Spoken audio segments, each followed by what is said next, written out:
Hello guys, welcome to RP academy. तो दोस्तों, weekly current affairs की क्लास है। आज थोड़ा क्लासेस में रिकॉर्डेड फॉर्मेट में ले रही हूँ सभी, तो यहाँ पर लाइव क्लास तो हम नहीं कर पाएंगे। फर्स्ट थिंग, सेकंड थिंग, अगर मैं बात करूँ, आज थोड़ा सा लेट हो गया। यूजुअली मैं मॉर्निंग में ये सेशन दे देती हूँ, तो उसके लिए I am really sorry, but कोई बात नहीं है।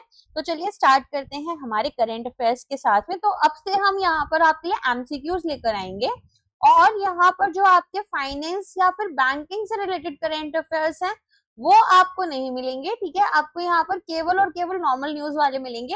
बैंकिंग और फाइनेंस के जो करंट अफेयर्स रहते हैं वो मैं अलग से पढ़ाऊंगी, ताकि यहाँ पर जो स्टूडेंट्स बैंकिंग के एग्जाम नहीं दे रहे हैं उनके लिए आसानी हो। ओके, तो चलो स्टार्ट करते हैं।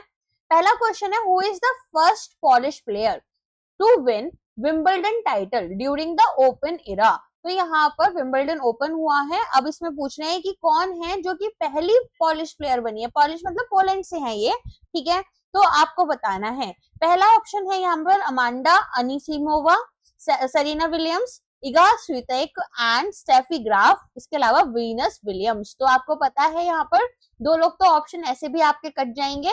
तो यहाँ पर कौन बनी है? ईगा स्वितेक बनी है। ठीक है, तो यहाँ पर इन्होंने क्या किया था, अमांडा अनिसिमोवा को हराया है और अपना यहाँ पर विंबलडन टाइटल जो है वो जीत लिया है। इनका पहला यहाँ पर पॉलिश प्लेयर बन गई है। देखो, ये इनका पहला टाइटल नहीं है। अगर आप पिछले कुछ सालों के करंट अफेयर्स देखोगे तो उन्होंने काफी सारे यहाँ पर ग्रैंड स्लैम्स वगैरह जीते हैं, बट ऑफ कोर्स यहाँ पर ये इनका पहला विंबलडन टाइटल है, जो कि एक बड़ी चीज हो जाती है। ठीक है, तो यहाँ पर बस आपको इतना याद रखना है। ऑल्सो कुछ लोग यहाँ पर पूछ सकते हैं कि कौन सी ऐसी प्लेयर हैं, ठीक है, जिन्होंने सबसे ज्यादा maximum number of Wimbledon titles अभी तक जीते हैं। तो वो आपको पता होना चाहिए कौन है। अगर नहीं पता है तो मैं आपको बताऊंगी, लेकिन अगर पता है तो कॉमेंट करो। तो ये है आपकी मार्टिना नवराटिलोवा। ठीक है, अच्छा, सरीना विलियम्स जो थी वो पहले थी, अब यहाँ पर वो सेकंड नंबर पर आ चुकी हैं स्टीफी ग्राफ के साथ में। एनीवेज, नेक्स्ट क्वेश्चन पर आते हैं। कौन सा ऑर्गेनाइजेशन है जिसने अपना पहला टेक्निकल ब्रीफ निकाला है? क्या नाम है इसका? Mapping the application of artificial intelligence in traditional medicine. अभी तक तो हम मॉडर्न मेडिसिन में यहाँ पर अपना देख रहे थे कि हम किस तरीके से आर्टिफिशियल इंटेलिजेंस यूज कर सकते हैं। अब यहाँ पर ट्रेडिशनल उसकी बात की गई है मेडिसिन की। तो कौन सी ऑर्गेनाइजेशन होनी चाहिए? मिनिस्ट्री ऑफ आयुष है या फिर वर्ल्ड हेल्थ ऑर्गेनाइजेशन है? इसका आंसर वर्ल्ड हेल्थ ऑर्गेनाइजेशन है। ठीक है, तो इन्होंने यहाँ पर इंडिया के रोल को भी हाईलाइट किया है ट्रेडिशनल मेडिसिन में। नेक्स्ट क्वेश्चन, थीम क्या है वर्ल्ड पॉपुलेशन डे 2025 की? तो वर्ल्ड पॉपुलेशन डे यहाँ पर कब हुआ था और इसकी थीम क्या है, आपको दोनों ही चीजें पता होनी चाहिए। तो सबसे पहले सारे ऑप्शंस देख लेते हैं कि भाई ऑप्शंस यहाँ पर क्या हैं। तो ऑप्शन में सबसे पहला है पॉपुलेशन एंड सस्टेनेबल डेवलपमेंट, दूसरा है empowering young people to create the families they want in a fair and hopeful world. तो यहाँ पर यही इसका थीम है। तो क्या मतलब हुआ? अब यहाँ पर जो यंग लोग हैं वो अपनी फैमिलीज बनाएंगे, तो एक फैमिलीज उनके लिए हमें उन्हें कैसा एनवायरनमेंट देना है? यहाँ पर फेयर और होपफुल होना चाहिए। ऐसा नहीं कि रिसोर्सेज की कमी है, साफ हवा नहीं है, पानी नहीं है, कि लोग बच्चे पैदा करने से डरे हैं, अपनी फैमिलीज स्टार्ट होने से पहले डरे। ठीक है, और कब मनाते हैं इसको? इसको मनाया गया था 11 जुलाई 2025 में। ठीक है, तो यहाँ पर आपको डेट भी पता होनी चाहिए। अब आ जाओ एपीआई के ऊपर। अब देखो कैसे कैसे समय बदल रहा है, टेक्नोलॉजी बदल रही है, और न्यूज जो है वो भी अब हम देख रहे हैं आर्टिफिशियल इंटेलिजेंस अलग अलग सेक्टर्स में आ रहा है, तो अब न्यूज भी उससे रिलेटेड ही आपकी चल रही है। तो एपीआई के बारे में पूछ रहे हैं। एपीआई होता क्या है? Application program interface. ठीक है, तो जिन लोगों को नहीं पता है उनके लिए है एप्लीकेशन प्रोग्राम इंटरफेस। तो यहाँ पर आपको क्या देखते हैं, यहाँ पर बेसिकली किस तरीके से जो हमारी एप्लीकेशंस हैं या जो सॉफ्टवेयर्स हैं उनका इंटरफेस रहेगा, कि हम यहाँ पर दो ऐप लोग हैं, ठीक है, यूज कर रहे हैं, तो यहाँ पर इंटरफेस वो हो जाता है। तो ये हमारा बेसिकली चीज होती है कि नई एप्लीकेशंस को हम एग्जिस्टिंग सॉफ्टवेयर सिस्टम्स के साथ में कैसे इंटीग्रेट कर कर अपनी चीजों को आगे करेंगे। तो नेम यहाँ पर पूछा है एपीआई का, जो लॉन्च किया है गूगल ने। क्यों लॉन्च किया है? ताकि डिटेल्ड इंफॉर्मेशन दें। किस चीज पर? क्रॉप्स एंड फील्ड एक्टिविटी पर। कैसे, अक्रॉस इंडिया। तो यहाँ पर इंडियन फार्मर्स की हेल्प होने वाली है। तो क्या होगा ये, agricultural monitoring and event detection, कि भाई आगे जाकर बारिश होगी, फ्लड्स आएंगे, ड्रॉट्स होंगे, किस तरह की चीजें रहेंगी, ताकि क्रॉप और फील्ड एक्टिविटी डेटा जो है वो हमें प्रोवाइड किया जा सके। नेक्स्ट क्वेश्चन है, कौन से स्टेट्स हैं जो कि ईस्टर्न जोनल काउंसिल के पार्ट हैं? अभी यूनियन होम मिनिस्टर ने यहाँ पर इनको हेड किया है। तो आपको पता है अलग अलग जोनल काउंसिल्स होती हैं हमारे पास में, तो यहाँ पर जो मीटिंग्स होती हैं वो कौन देखता है, यूनियन अफेयर्स मिनिस्टर देखते हैं। तो इंडिया में जो जोनल काउंसिल्स हैं ईस्टर्न वाली, अभी ईस्टर्न में पूछ रहे कौन कौन से स्टेट्स इसका हिस्सा रही हैं। तो ईस्टर्न स्टेट्स कौन से हैं, सोचो, खुद से सोचो, वेस्ट बंगाल, ओडिशा, है ना, झारखंड और बिहार, ये सारे स्टेट्स आपके आ जाएंगे। तो इंडिया में कितनी जोनल काउंसिल्स हैं ये बताओ पहले तो यहाँ पर 6 जोनल काउंसिल्स हैं आपके इंडिया में। और अगर मैं बात करूं कौन कौन सी हैं ये भी आपको पता होनी चाहिए, राइट। तो सबसे पहले तो यहाँ पर आपके लिए कौन सी है गाइज, यहाँ पर ना एक टाइपो है, यहाँ पर 6 नहीं होती हैं, 5 होती हैं, ठीक है। मुझे थोड़ा सा कंफ्यूजन हो ही रहा था कि टोटल 5 होती हैं, 6 नहीं होती हैं। किस तरीके से रहेंगी वो भी आपको पता होना चाहिए कि हमारे पास में नॉर्थ हो गई, साउथ हो गई, ईस्ट हो गई, वेस्ट हो गई और नॉर्थ ईस्ट हो गई, है ना। तो इस तरीके से 5 काउंसिल्स होती हैं। यूनियन होम मिनिस्टर जो होते हैं वो इसके चेयरमैन होते हैं, और जो हमारे सीएम और एलजी या फिर एडमिनिस्ट्रेटर्स होते हैं वो इसके मेंबर्स होते हैं, ठीक है। चलो, इसके अलावा यहाँ पर आपको चीज याद रखनी है कि इनमें से एक जो होगा वो वाइस चेयरमैन बनता है, रोटेशन वाइस। काउंसिल्स क्या करती हैं, एडवाइजरी बॉडीज की तरह काम करती हैं, एडवाइस देती हैं कि किस तरीके से इंटरस्टेट इश्यूज को हम एड्रेस कर सकते हैं, और रीजनल इंपॉर्टेंस के लिए बहुत जरूरी होते हैं। वाटर रिलेटेड आपको पता है कुछ ना कुछ इश्यूज चलते हैं, अलग अलग इश्यूज होते हैं। तो 27th मीटिंग हुई है ईस्टर्न जोनल काउंसिल की, जिसको यूनियन होम मिनिस्टर कौन है, अमित शाह, इन्होंने रांची में इसको चेयरमैन बेसिकली चेयर किया था। ओके, अदर स्टेट्स में अगर हम बात करें तो हमारे पास में आसाम जो है वो किसका हिस्सा है, नॉर्थ ईस्टर्न काउंसिल का है। और बाकी आपको पता होना चाहिए नदर्न स्टेट्स को, इस तरह से आप डिवाइड कर लेना। How many forts are included in Maratha military landscapes of India world heritage site and how are they distributed across the state? तो यहाँ पर Maratha military landscape of India कर आपका पूरा का पूरा वर्ल्ड हेरिटेज साइट्स अनाउंस हुई। अब इसमें आपका कितनी फोर्ट्स को इंक्लूड किया गया है, 12 फोर्ट्स को इंक्लूड किया गया है, जिनमें से 11 महाराष्ट्र में है और 1 फोर्ट आपकी तमिलनाडु में है, ठीक है। तो 12 किले यहाँ पर चूज किए गए हैं। तो ये आपके कब स्टार्ट हुए थे, कब के हैं ये, 17 से 19 सेंचुरी के टाइम पर ये बने थे, और मिलिट्री और आर्किटेक्चरल ब्रिलियंस दिखाते हैं मराठा एम्पायर की। अब इनमें से 11 जैसे बताया गया महाराष्ट्र में है, एक आपका गिंगी फोर्ट जो है वो है तमिलनाडु में लोकेटेड। कौन कौन सी है, सलहे शिवनरी, लोहगढ़, खंडेरी, रायगढ़, राजगढ़, प्रतापगढ़, सुवर्णगढ़, पन्हाला, विजयदुर्ग और सिंधु दुर्ग, ठीक है। ये सब महाराष्ट्र में है, गिंगी फोर्ट आपका तमिलनाडु में है। और ये जो इंस्क्रिप्शंस हैं ये इंडिया की 44th वर्ल्ड हेरिटेज प्रॉपर्टी जो है वो बन चुकी हैं। कब बनी है, 47 सेशन हुआ है वर्ल्ड हेरिटेज कमेटी का, कहां पर हुआ है ये भी याद रखना, पेरिस में हुआ है। ओके, तो यहाँ पर अब क्या होगा, यहाँ पर इनको रिकॉग्नाइज कर दिया गया है under UNESCO criteria 4th and 6th। चलो नेक्स्ट आ जाओ, what is the range of अस्त्र beyond visual range air to air missile? तो यहाँ पर आपके लिए beyond visual range air to air missile, इसका फुल फॉर्म यहाँ पर बन गया, ठीक है।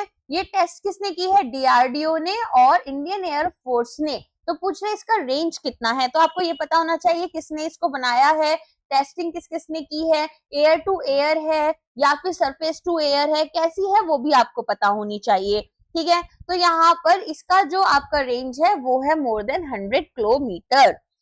तो इसमें आप क्या देखोगे, indigenously built radio frequency Sikar है, एडवांस्ड गाइडेंस और नेविगेशन सिस्टम्स हैं, ठीक है। मिसाइल जो है वो सक्सेसफुली फ्लाइट टेस्ट हो चुकी है, और यहाँ पर कहां से हुई है ये, from the Su-30 Mk1 platform.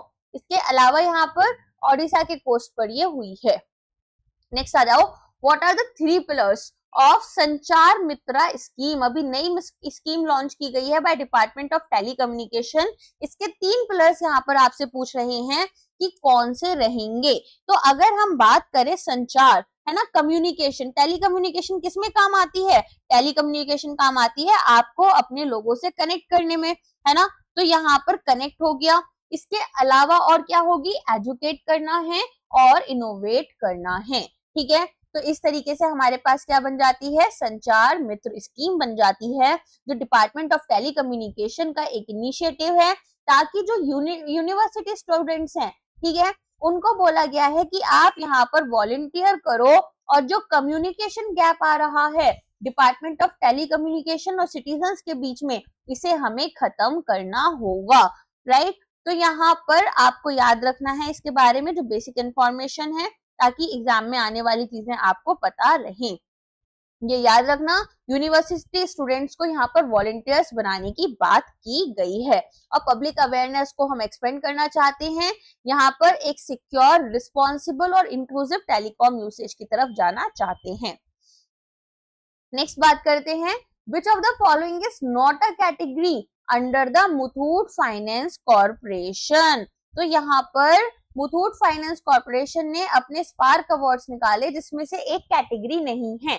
तो लाइफ टाइम अचीवमेंट एक कैटेगरी हो गई, विमेन एंटरप्रेन्योर हो गई, इसके अलावा emerging leaders, tech trailblazer और यहाँ पर बेस्ट एक्सपोर्टर एक थीम नहीं रहेगी, ठीक है। तो इतना आपको पता होना चाहिए। अच्छा गाइस, एक चीज और है यहाँ पर, अगर हम बात करें संचार मित्रा स्कीम के बारे में, तो ये वॉलंटियर बेस्ड है, ये तो आपको समझ में आ गया। लेकिन यहाँ पर हम इलेक्ट्रोमैग्नेटिक फील्ड जो होती है, ईएमएफ, बचपन में फिजिक्स में पढ़ा होगा ना, तो यहाँ पर वो जो हमारे रेडिएशंस का कंसर्न आता है ना, कि लोग कहते हैं भाई हमें जो है क्या बीमारी होती है, कैंसर फैलता है टावर्स लगने से, उसको भी ये लोग एड्रेस करने वाले हैं, राइट। तो यहाँ पर एक प्रॉपर ट्रेनिंग प्रोवाइड की जाएगी, नेशनल कम्युनिकेशन एकेडमी यहाँ पर आपको ट्रेनिंग प्रोवाइड करेगी, और डीओटी का मीडिया विंग यहाँ पर क्या कर रहा है, प्रॉपर एक तरीके से बोल सकते हैं कि ट्रेनिंग देंगे। और यहाँ पर कुछ आपके की कंपोनेंट्स रहते हैं, जैसे कि basic computer skills, information evaluation, internet skills, cyber security awareness, digital communication, media literacy, data literacy, digital citizenship, digital tools and software और अडेप्टेबिलिटी, ठीक। चलो, तो मुथूट फाइनेंस कॉर्पोरेशन अवार्ड्स में आपके पास 7 कैटेगरीज हैं, lifetime achievement, women entrepreneur, emerging leader, tech trailblazer और इसके अलावा यहाँ पर इनोवेटर, ठीक है, सोशल इंपैक्ट लीडर और फास्टेस्ट ग्रोइंग बिजनेस। नेक्स्ट आ जाओ, कौन बन रही है फर्स्ट वुमेन सीईओ और एमडी हमारे हिंदुस्तान यूनिलीवर लिमिटेड की अगस्त 1 से। तो ये न्यूज तो आपने देखी ही होगी, अभी न्यूज काफी ज्यादा चल भी रही थी। तो यहाँ पर आपके लिए याद रखना है, प्रिया नैयर जो हैं ये बन रही हैं फर्स्ट वुमेन सीईओ और एमडी हिंदुस्तान यूनिलीवर की। इससे पहले भी इन्होंने जो काम किया था वो काफी ज्यादा यहाँ पर विमेन ब्यूटी एंड ये सारे प्रोडक्ट्स के ऊपर किया हुआ है, ठीक है। चलिए, तो ये फर्स्ट वुमेन होंगी जो कि लीड करेंगी कंपनी को, इंडिया की लार्जेस्ट एफएमसीजी फर्म है ये। एफएमसीजी फर्म पता है ना आपको क्या होती हैं? तो बेसिकली जो डे टू डे एक्टिविटीज होती है ना हमारी, जैसे खाना वगैरह हमें चाहिए होता है, तो एफएमसीजी फर्म्स वही होती हैं। तो फुल फॉर्म क्या होती है? फास्ट मूविंग कंज्यूमर गुड्स, ठीक है। चलो, in which city will India host the combined shooting world cup 2027 and junior world championship 2028? तो अब यहाँ पर 2 चैंपियनशिप होने वाली हैं। कौन कौन सी होने वाली है? एक तो कंबाइंड शूटिंग का, तो शूटिंग का रहेगा, दूसरा जूनियर वर्ल्ड चैंपियनशिप 2028। तो ये कौन सी सिटी में हो रही है? न्यू दिल्ली में हो रही है, ठीक है। तो यहाँ पर ये 6th टाइम होगी कि जब इंडिया जो है वो IISSF वर्ल्ड कप होस्ट करेगा, राइट। और इसके अलावा यहाँ पर IISSF जूनियर वर्ल्ड कप जो था 2025 का, वो भी न्यू दिल्ली में ही हुआ था। नेक्स्ट क्वेश्चन है, how many common service centres are planned under Andhra's Didi Lakshmi scheme for urban poor women? तो यहाँ पर अर्बन पुअर वीमेन के लिए इन्होंने डिजी लक्ष्मी स्कीम निकाली थी। तो ये पूछे इसके अंदर कितने कम्युनिटी सर्विस सेंटर्स बनने की बात है? तो यहाँ पर 9,034 आपके लिए कम्युनिटी सर्विस सेंटर्स बनेंगे, ठीक है। कहाँ बनेंगे? Of course urban local bodies के अराउंड बनेंगे, क्योंकि अर्बन विमेन को हम हेल्प करना चाहते हैं। तो जितने भी एलिजिबल सेल्फ हेल्प ग्रुप्स हैं और इनसे रिलेटेड जो विमेन हैं उनको हम डिजिटली एम्पावर करने की कोशिश करेंगे। नेक्स्ट क्वेश्चन है, how many vulnerable locations have been identified under Assam's Gaj Mitra scheme to tackle human elephant conflict. तो देखो आसाम की जो गज मित्र स्कीम है ये बहुत ज्यादा न्यूज में रहती है, क्योंकि ह्यूमन एलिफेंट कॉन्फ्लिक्ट को काफी अच्छे से देख रहे हैं। तो इन्होंने कुछ ऐसी लोकेशंस निकाली हैं जहां पर ये कॉन्फ्लिक्ट ज्यादा देखने के लिए मिलती है। तो ऐसी इन्होंने 80 लोकेशंस की लिस्ट बनाई है, ठीक है। तो यहाँ पर आपको बस याद रखना है गज मित्रा स्कीम कौन से स्टेट की है, कितनी यहाँ पर ये चीजें आई हैं और किससे रिलेटेड है। सिमिलरली डिजी लक्ष्मी स्कीम आपसे पूछ सकते हैं कि कौन से स्टेट की है, तो वो भी आपको पता होना चाहिए। नेक्स्ट क्वेश्चन है, मिनिस्ट्री ऑफ हैवी इंडस्ट्रीज, ठीक है। अब इनको यहाँ पर टोटल अमाउंट अलोकेट की गई है, तो क्यों की गई है? ताकि यहाँ पर जो इंसेंटिव स्कीम है उसको हम प्रोवाइड करें कि हमारे जो रेयर अर्थ मैग्नेट मैन्युफैक्चरिंग है इन्हें हम बूस्ट करें, इन्हें हम ज्यादा से ज्यादा निकाल पाए। तो कितने रुपए दिए गए हैं इनको? 1345 करोड़ रुपीज। तो मिनिस्ट्री ऑफ हैवी इंडस्ट्रीज यहाँ पर 1345 करोड़ की इंसेंटिव स्कीम लेकर आ रही है, जिसमें की डोमेस्टिक मैन्युफैक्चरिंग किसकी? रेयर अर्थ मैग्नेट की यहाँ पर प्रमोट की जाएगी, जो इलेक्ट्रॉनिक्स के लिए, ऑटोमोटिव सेक्टर के लिए और डिफेंस के लिए बहुत इंपॉर्टेंट है। और यहाँ पर ग्लोबल सप्लाई चेन चैलेंजेस जो हैं उनकी वजह से हम लेकर आ रहे हैं। जैसे आपको पता है कि ये जो यहाँ पर हमारे ये रहते हैं कंडक्टर्स वगैरह रहते हैं, वो यहाँ पर हमें कहाँ से मिलते हैं? सेमीकंडक्टर्स ये चाइना से मिलते हैं, और चाइना इन पर रोक लगा देता है, ड्यूटीज बढ़ा देता है, जैसा भी उसका मन कर रहा होता है। नेक्स्ट आते हैं, how many troops are deployed for Indian army's operation Shiva 2025 to secure the Amarnath Yatra. अब अमरनाथ यात्रा के टाइम पर टेररिस्ट अटैक्स बहुत ज्यादा देखने के लिए मिलते हैं, इसीलिए कुछ ट्रूप्स को लेकर आया जा रहा है। तो पूछ रहे कितने ट्रूप्स को यहाँ डिप्लॉय किया गया है? तो कितने को किया गया है? 8,500 को, ठीक है। चलो नेक्स्ट आते हैं, what is the target number of trees to be planted under the second phase of Chaudhary Charan Singh पारिवारिक वानिकी mission launch by Shri Jayant Chaudhary. तो यहाँ पर हमारे लिए एक प्रॉपर सेकेंड फेज स्टार्ट हुआ है चौधरी चरण सिंह पारिवारिक वानिकी मिशन का, ठीक है। तो इसमें हम कितने ट्रीज को प्लांट करेंगे ये पूछ रहे हैं। तो 1.25 करोड़ पेड़ जो हैं वो लगाए जाएंगे, ठीक है। तो इनकी 125वीं बर्थ एनिवर्सरी है, तो 125th बर्थ एनिवर्सरी है इनकी, इसीलिए यहाँ पर 1.25 करोड़ प्लांट ट्रीज जो है वो प्लांट किए जाएंगे। 125 स्मृति वैन्स जो हैं वो लगाई जाएंगी 2027 तक, ठीक है। नेक्स्ट आ जाओ, कौन सा स्टेटमेंट यहाँ पर आईएफएससी बैंकिंग यूनिट्स के बारे में करेक्ट होगा? तो आईएफएससी में आपको पता है यहाँ पर जो बैंकिंग यूनिट्स होती हैं वो केवल नॉन रुपीज ट्रांजेक्शन्स कर सकती हैं, करेंट अकाउंट्स ही खोल सकती हैं, सेविंग अकाउंट्स नहीं खोल सकती। तो अब यहाँ पर कुछ स्टेटमेंट आपको दिया है। पहला बोल रहे हैं सीटीबीसी बैंक जो है वो फर्स्ट ताइवानीज बैंक बन गया है जो कि आईबीयू सेटअप कर रहा है। दूसरा बोल रहे हैं yes bank first foreign bank बन गया है। एज ऑफ मार्च 2025 यहाँ पर 15 आईबीयूज हैं। मशरेक बैंक जो है वो फर्स्ट यूएई बैंक है जो कि इन प्रिंसिपल अप्रूवल ले चुका है for an IBU. And last बोल रहे हैं कि स्टैंडर्ड चार्टर्ड बैंक जो है इसने अभी अपना आईबीयू स्टैब्लिश किया था आफ्टर 2015। तो पहले तो ये वाला जो न्यूज है डी वाला, ये मैं आपको पहले भी पढ़ा चुकी हूँ कि जो मशरेक बैंक है ये पहला यूएई बेस्ड बैंक बन गया है जिसको अप्रूवल मिला है ना। तो यही स्टेटमेंट हमारा करेक्ट हो जाएगा। Yes bank first Indian bank था जिसने कि आईबीयू सेटअप किया था, और स्टैंडर्ड चार्टर्ड बैंक जो है उसने अभी हाल फिलहाल में अपना आईबीयू बनाया था जो कि एक फॉरेन बैंक हो जाता है, ठीक है। तो यहाँ पर फर्स्ट फॉरेन बैंक था जिसने कि इसको किया था, लेकिन ये आपका 2015 से पहले हुआ है, बाद में नहीं। नेक्स्ट क्वेश्चन है, Andhra Pradesh capital region development authority ने एक एमओयू साइन किया है for the transaction advisory services. तो किसके साथ में किया है? अब आपको पता है अमरावती को कैपिटल बनाने के लिए बोला गया था क्योंकि हैदराबाद जो है तेलंगाना और आंध्र प्रदेश साथ में एक कैपिटल यहाँ पर शेयर कर रहे थे जब तक कि आंध्र प्रदेश अपनी एक नई कैपिटल नहीं बना लेता।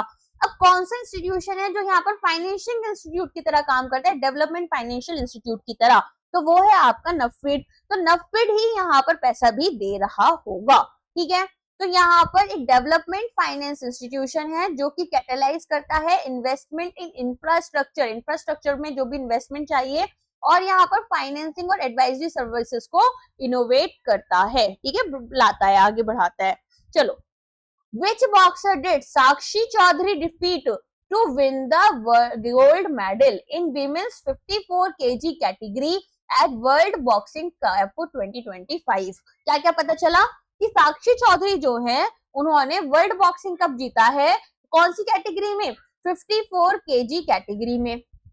अब यहाँ पर पूछ रहे हैं कि इन्होंने किसको हराया है, तो योसलाइन पेरिस को इन्होंने हरा दिया है, ठीक है। तो ये वर्ल्ड कप हुआ कहाँ पर है, अस्ताना कजाकिस्तान में हुआ है, और अमेरिका की योसलाइन पेरिस जो है उनको इन्होंने हरा दिया है, ठीक है। तो हम ये भी देखेंगे कि ये फर्स्ट गोल्ड मेडल है जो कि किसी इंडियन बॉक्सर ने टूर्नामेंट में जीता है। नेक्स्ट आते हैं, कितने गोल्ड मेडल्स हैं जो इंडियन विमेन बॉक्सर्स जो हैं वो वर्ल्ड बॉक्सिंग कप में जीत चुकी हैं कजाकिस्तान में। तो 3 यहाँ पर हमारे 3 वर्ल्ड बॉक्सर्स जो हैं, ठीक है, हमारे जो 3 बॉक्सर हैं इंडियन बॉक्सर्स, वो यहाँ पर 3 कप जीत चुकी हैं। तो साक्षी चौधरी जैसा हमने देखा 54 केजी में, जैस्मीन लंबोरिया 57 केजीज में, और नुपुर जो है वो 80 प्लस केजीज में, ठीक है। तो ये इंडियन कॉन्टिजेंट ने टोटल 11 मेडल्स जीते हैं, जिसमें से 3 हमारे पास में गोल्ड हैं, 5 हमारे पास सिल्वर हैं, और 3 हमारे पास ब्रॉन्ज हैं। और ऐसी न्यूज ना सोशल मीडिया पर बिल्कुल देखने के लिए नहीं मिलती है, और फालतू की न्यूज अभी कितनी भी चलवा लो इन लोगों से, ठीक है। What is the duration of the MOU sign between Prasar Bharati and handball association of India for broadcasting handball events? तो हैंडबॉल इवेंट्स को ब्रॉडकास्ट करेगा कौन, करेगा प्रसार भारती करवाएगा। तो इसीलिए हैंडबॉल एसोसिएशन ऑफ इंडिया ने यहाँ पर इनके साथ में एक MOU साइन किया है। तो आपसे पूछ रहे हैं कि यहाँ पर हैंडबॉल का ये जो पूरा का पूरा MOU साइन हुआ है ये कितने साल के लिए हुआ है, तो आपको पता होना चाहिए कितने साल के लिए हुआ है, ये 3 साल के लिए, ठीक है। ये फिर आपका कहां पर आएगा, DD स्पोर्ट्स पर, वेव्स OTT पर, और जो भी प्रसार भारती के अपने अपने प्लेटफॉर्म्स होते हैं, अपने चैनल्स हैं। As of listing in July 25, market capitalisation हमारा HDB फाइनेंशियल सर्विसेज का कितना है, ठीक है, वो हमें बताना है, क्योंकि ये यहाँ पर 8th मोस्ट वैल्यूएबल NBFC बन चुका है इंडिया में। तो यहाँ पर इसके पास कितना कैपिटल है, 70,200 करोड़, ओके। तो यहाँ पर इसके पास में मार्केट कैपिटलाइजेशन हो चुका है अप्रोक्सीमेटली 70,200 करोड़ रुपीस, और इसने डेब्यू किया है स्टॉक एक्सचेंज पर। हाल फिलहाल में इसका IPO आया था, कुछ लोगों ने माइट भी साइन भी किया होगा, एंड ये यहाँ पर 8th most valuable non banking financial company बन गया है। नेक्स्ट आ जाओ, what is the amount committed by the government as the second tranche under fund of funds initiative to support deep tech startups? तो अब यहाँ पर सबसे पहले तो फंड ऑफ फंड्स क्या होता है कि अलग अलग फंड्स को हमने यहाँ पर इकट्ठा किया, और इकट्ठा करने के बाद में हमने क्या किया, हमने यहाँ पर एक प्रॉपर फंड बनाया और उससे लोगों को पैसे दिए, ठीक है। अब डीप टेक क्या होता है ये भी पता होना चाहिए कि कटिंग एज साइंटिफिक और इंजीनियरिंग एडवांसमेंट, तो लॉन्ग टर्म में हमारी R&D कैसे होगी, इसके लिए हमें क्या करना होता है, इन्वेस्टमेंट करनी होती है, ठीक है। तो यहाँ पर अब आपसे बोल रहे हैं कि गवर्नमेंट जो फंड दे रही है वो कितना फंड दे रही है, 10,000 करोड़ रुपए का, ओके। स्टैब्लिश कब हुआ था, ये 2016 में हुआ था, तब यहाँ पर 10,000 करोड़ रुपए थे। अभी एक फ्रेश फंडिंग और मिल जाएगी। इसके अलावा यहाँ पर इनोवेशन लाना चाहते हैं इक्विटी के थ्रू। इक्विटी क्या है कि आप अपने शेयर्स दो, हम आपको पैसा देंगे, ग्रांट्स दे सकते हैं, लो कॉस्ट फाइनेंसिंग कर सकते हैं, और SEBI registered alternative investment funds को भी आप यूज कर सकते हो, जिन्हें इन्होंने डॉटर फंड्स बुलाया है। सिडबी जो है वो इस फंड को ऑपरेट करेगी, ये भी आपको पता होना चाहिए, और यहाँ पर इंश्योर करेगी कि कम से कम 2 बार जो हमारा कमिटेड कैपिटल है हमने इन्वेस्ट करा है। नेक्स्ट है, कौन सा बैंक है जिसको टॉप इम्प्रूवर यहाँ पर अवार्ड किया गया है अंडर E7.0 रिफॉर्म्स इंडेक्स इन जुलाई 2025। तो पंजाब एंड सिंध बैंक जो है इनको टॉप इम्प्रूवर का अवार्ड मिला है। ठीक है, तो यहाँ पर ईस का फुल फॉर्म क्या है ये भी आपको पता होना चाहिए, enhance access and service excellence reform agenda, ताकि हम कस्टमर एक्सपीरियंस को अच्छा करें, डिजिटल इनोवेशन लेकर आए और ऑपरेशनल एक्सीलेंस बढ़ा दें। तो पंजाब एंड सिंध बैंक का यहाँ पर कमिटमेंट है डिजिटल ट्रांसफॉर्मेशन का, इसीलिए यहाँ पर इनको ये अवार्ड दिया गया है। नेक्स्ट क्वेश्चन है, कौन सी साउथ अरेबियन कंपनी है, ठीक है, जिसने इंडिया के साथ में एक 5 साल का एग्रीमेंट साइन किया है। क्यों साइन किया है, क्या देते हैं ये लोग, ये दे रहे हैं यहाँ पर डैप फर्टिलाइजर्स, कितना 3.1 मिलियन टन्स। ठीक है, तो ये है आपकी मार्डिन, मार्डिन ने यहाँ पर 3.1 मिलियन डैप फर्टिलाइजर्स देने की बात की है। और ये पूरा का पूरा आपके लिए कितने साल का एग्रीमेंट है, ये आपके लिए यहाँ पर 5 साल का एग्रीमेंट रहेगा। अच्छा, डैप का फुल फॉर्म क्या होता है, डाई अमोनियम फोस्फेट, ये भी आपको पता होना चाहिए। ठीक है, तो ये बेसिकली आपको नाइट्रोजन और फास्फोरस दोनों को कंटेन करते हैं, ताकि हम मैक्रोन्यूट्रिएंट्स हमारे प्लांट्स को प्रोवाइड करें और उनकी ग्रोथ को हेल्प हो। अब देख लेते हैं, तो इंडिया की जो यहाँ पर फर्टिलाइजर कंपनीज हैं आईपीएल, क्रिबको और सीआईएल, इन्होंने यहाँ पर इसके साथ में क्या किया, एग्रीमेंट साइन किया है। ये क्यों साइन हुआ है, क्योंकि चाइना के एक्सपोर्ट रिस्ट्रिक्शंस लग गए हैं फोस्फेट के ऊपर, और यहाँ पर हमें अवेलेबिलिटी चाहिए थी इस क्रूशियल फर्टिलाइजर की। नेक्स्ट आते हैं, फुल फॉर्म पूछ रहे हैं यहाँ पर ADEETI स्कीम का, जो कि मिनिस्ट्री ऑफ पावर ने यहाँ पर लॉन्च की है। तो आपको इस स्कीम की फुल फॉर्म बतानी होगी और याद भी करनी होगी, क्योंकि आपके लिए इंपॉर्टेंट है एग्जाम पर्सपेक्टिव से, है ना। तो यहाँ पर क्या होगी ये फुल फॉर्म, इसकी फुल फॉर्म है इसकी यहाँ पर assistance in deploying energy efficient technologies. Energy efficient technologies को हमें यहाँ पर डिप्लॉय करना है और इसके लिए असिस्टेंस दिया जाएगा इंडस्ट्रीज को और एस्टेब्लिशमेंट्स को, राइट। तो इस तरीके से यहाँ पर इसका फुल फॉर्म भी बन जाता है। अब इस स्कीम के बारे में थोड़ा सा जान लेते हैं, जैसा कि अब आपको समझ में आ चुका है। ये यहाँ पर जो एनर्जी कंजम्पशन है, ठीक है, energy consumption by home, MSME, उसको कम करना चाहता है, कितने परसेंट से, 30 से 50% तक यहाँ पर कम करना चाहता है, और चाहता है कि जो इंडिया का एमएसएमई सेक्टर है इसको बूस्ट मिले। अब ये कितने साल के लिए स्कीम इंप्लीमेंट हो रही है, 3 इयर्स के लिए। कब से कब तक के लिए, 2025-26 से 2027-28 फाइनेंशियल ईयर तक। ठीक है, तो 2027-28 तक ये चलेगी, 3 साल तक के लिए स्कीम आई है। 14 एनर्जी इंटेंसिव सेक्टर्स यहाँ पर हैं, ये भी याद रखना कि 14 एनर्जी इंटेंसिव सेक्टर्स यहाँ पर देखने के लिए मिलेंगे।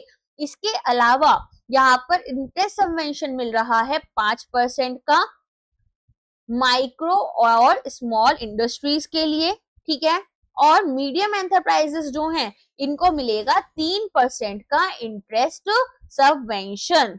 ओके, और इसके अलावा यहाँ पर ये इन्वेस्टमेंट प्रोवाइड की जा रही है कि हम यहाँ पर जो लोन्स दे रहे हैं उस पर इंटरेस्ट को थोड़ा कम कर दें, इन्वेस्टमेंट ग्रेड एनर्जी ऑडिट्स लगाएं, प्रोडक्ट रिपोर्ट्स जो प्रोजेक्ट रिपोर्ट्स हैं वो अच्छे से लेकर आए। ठीक है, तो ये सारी चीजें की जाएंगी।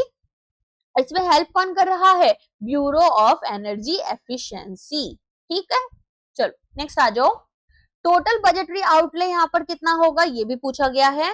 तो 1000 करोड़ रुपए का यहाँ पर बजट बनाया गया है, जिसमें 875 करोड़ रुपीस हमारे इंटरेस्ट सबवेंशन के लिए हैं और 50 करोड़ रुपीस हमारे किसके लिए हैं, एनर्जी ऑडिट्स के लिए, और 75 करोड़ रुपीस जो हैं वो आपके जाएंगे फॉर इम्प्लीमेंटेशन, कि भाई इस स्कीम का हमें अच्छे से इम्प्लीमेंटेशन कराना होगा। तो इंटरेस्ट सबवेंशन क्या होता है कि यहाँ पर आपको थोड़ा कंसेशन मिल जाता है, थोड़ा डिस्काउंट मिल जाता है इंटरेस्ट रेट्स पर। नेक्स्ट आते हैं, इंटरेस्ट सबवेंशन कितना दे रहे हैं माइक्रो एंड स्मॉल एंटरप्राइजेस को अंडर द ADEETI स्कीम। तो ये आपको जैसे मैंने बताया 5% का देंगे हमारे माइक्रो एंड स्मॉल को, और मीडियम को 3% का। ठीक है, कितने एनर्जी इंटेंसिव सेक्टर्स हैं? तो 14 है, जैसा मैंने अभी आपको बताया था। तो वो 14 सेक्टर्स आपको पता होने चाहिए, क्योंकि एग्जाम में क्वेश्चन आ सकते हैं कि कौन सा एक सेक्टर नहीं है। तो कौन से हैं? Brass, bricks, ceramics, chemical, fishery, food processing, forging, foundry, glass, leather, paper, pharma, steel rerolling and textiles. Next question है, टारगेटेड ड्यूरेशन क्या है कि हमें ये स्कीम को इम्प्लीमेंट करना है? तो 3 साल का यहाँ पर टारगेटेड ड्यूरेशन है, जैसा मैंने आपको भी बताया था। नेक्स्ट है कि इंडिया का पार्टिसिपेशन देखने के लिए मिल रहा है तालिस्मान साबरे 2025 मिलिट्री एक्सरसाइज में। तो कौन सा स्टेटमेंट यहाँ पर करेक्ट रहेगा? तो आपको सबसे पहले तो तालिस्मान साबरे के बारे में पूरी इंफॉर्मेशन होनी चाहिए कि ये एग्जैक्टली है क्या, है ना। देखो ये एक्सरसाइज ना इंडिया की नहीं, ये किसकी थी? ये थी आपकी ऑस्ट्रेलिया और यूएस के बीच में। तो ये स्टार्ट हुई थी 2005 में, ठीक है। और इंडिया बोल रही हूँ, ऑस्ट्रेलिया और यूएस जो हैं इनके बीच में ये थी, ताकि यहाँ पर मल्टीनेशनल वॉर फाइटिंग एक्सरसाइजेस की जाएं, और ये लोग इंडो पैसिफिक पार्टनर्स थे, ठीक है। अब यहाँ पर आप देख रहे हैं कि इंडिया जो है वो पहली बार पार्टिसिपेट कर रहा है इस एक्सरसाइज में, जो कि इसका 11th एडिशन है, ठीक है। और अगर हम बात करें ऑस्ट्रेलिया लेड ये रहेगी, इसमें आप कहां पर हो रही है? ये क्वींसलैंड में हो रही है। क्वींसलैंड कहां पर है ये तो आपको पता होगा, नहीं पता है तो न्यूज़पेपर थोड़ा पढ़ना शुरू करो, ऐसी छोटी छोटी चीजें पता रहेंगी। ऑस्ट्रेलिया में है। इसके अलावा यहाँ पर क्या चाहते हैं ये कि फ्री, ओपन और इंक्लूसिव इंडो पैसिफिक रीजन को रखें, मिलिट्री रेडीनेस को एनहांस करें, इंटर ऑपरेटिबिलिटी रखें और ज्वाइंट ऑपरेशनल कैपेबिलिटी देखने के लिए मिले, ठीक है। अच्छा, इंडिया ऑस्ट्रेलिया की और कौन कौन सी मिलिट्री एक्सरसाइजेस होती हैं वो बताओ? ऑज इंडेक्स होती है, इसके अलावा पिच ब्लैक होती है, और इसके अलावा ऑस्ट्रिया हिंद होती है, ठीक है। और यूएस के साथ में युद्ध अभ्यास, टाइगर ट्रम्प, कोप इंडिया और वज्र प्रहार, ठीक है। चलो अभी आपको समझ में आ गया होगा। तो यूएस जो है बेसिकली उसके साथ में ही रहती थी, ऑस्ट्रेलिया इसको लीड करता है, 35,000 से ज्यादा मिलिट्री पर्सोनल्स आते हैं। अब 19 कंट्री से लोग आने लग गए हैं, US, Canada, France, Germany, Japan, south Korea, Singapore और यूके। अच्छा, ये कोई बायलैटरल एक्सरसाइज नहीं है कि यहाँ पर केवल इंडिया और ऑस्ट्रेलिया इन्वॉल्व हैं, जैसा कि मैंने बताया।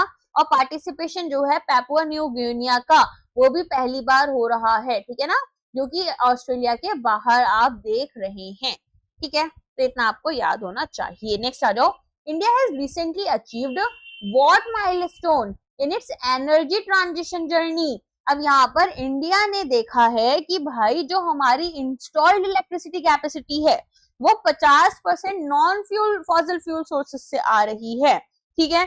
तो हमने जो पेरिस एग्रीमेंट किया था वो कब था? 2030 का था, और ये हमने 2025 में ही अचीव कर लिया।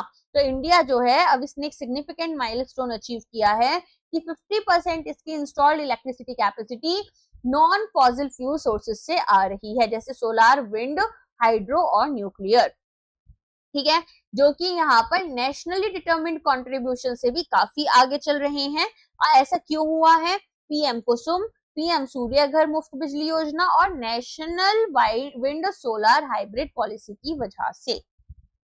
नेक्स्ट क्वेश्चन है, कौन सा यहाँ पर अनाउंसमेंट है जो यूनियन मिनिस्टर सर्बानंद सोनोवाल ने किया था at the second BIMSTEC ports conclave in Visakhapatnam? तो यहाँ पर अब आपको बताना है कि सेकंड बिम्स्टेक पोर्ट्स कॉन्क्लेव हुआ कहाँ पर हुआ है? ये विशाखापट्टनम में हुआ है। तो यहाँ पर एक अनाउंसमेंट की गई है यूनियन मिनिस्टर सर्बानंद सोनोवाल के द्वारा। क्या अनाउंसमेंट है? इन्होंने बोला है कि BIMSTEC sustainable maritime transport centre बनाएंगे। कहाँ पर? मुंबई के पोवाई एरिया में, ठीक है। तो यहाँ पर सेकंड बिम्स्टेक पोर्ट कॉन्क्लेव हुआ है विशाखापट्टनम में, जहां पर की एस्टैब्लिशमेंट की बात हुई है BIMSTEC sustainable maritime transport centre की, Indian ocean centre of excellence for sustainable maritime transport के अंडर। ये आपका कहाँ पर है? पोवाई मुंबई में रहेगा, और ऑपरेशनलाइज होगा BIMSTEC maritime transport corporation agreement के अंडर, ताकि हम मैरीटाइम कनेक्टिविटी को इंप्रूव करें, सस्टेनेबल डेवलपमेंट को प्रमोट करें across the bay of Bengal region. इसके अलावा और किस किस चीज की बात हुई है, Kaladan multi modal transit project है, इसको भी इन्होंने बोला है कि एक इम्पोर्टेंट गेटवे है और ये यहाँ पर न्यूली साइन नहीं है, काफी पुराना है ये, ठीक है, 2015-16 के अराउंड चल रहा था। फिर यहाँ पर कुछ ना कुछ हमारा चलता रहता है, मतलब नेबर्स का प्रॉब्लम, तो उसी वजह से ये थोड़ा सा रुक गया था, तो अब इसे दोबारा से स्टार्ट किया जा रहा है। नेक्स्ट क्वेश्चन है, कौन सा नोटेबल अचीवमेंट है इंडिया का जो कि हाईलाइट किया गया during the Asia Pacific regional workshop, किसने होस्ट की है, मॉस्पी ने, किसके कोलैबोरेशन में, यूएन एजेंसीज के साथ में मिलकर, ठीक है। तो यहाँ पर क्या हुआ, यहाँ पर एक Asia Pacific regional workshop host की गई, मॉस्पी ने करी यूएन एजेंसीज के साथ में कोलैबोरेट कर, और इंडिया जो है वो यहाँ पर पहली कंट्री बन गई है जिसने एक सब नेशनल एसडीजी इंडिकेटर फ्रेमवर्क अपने लिए तैयार किया है, ठीक है।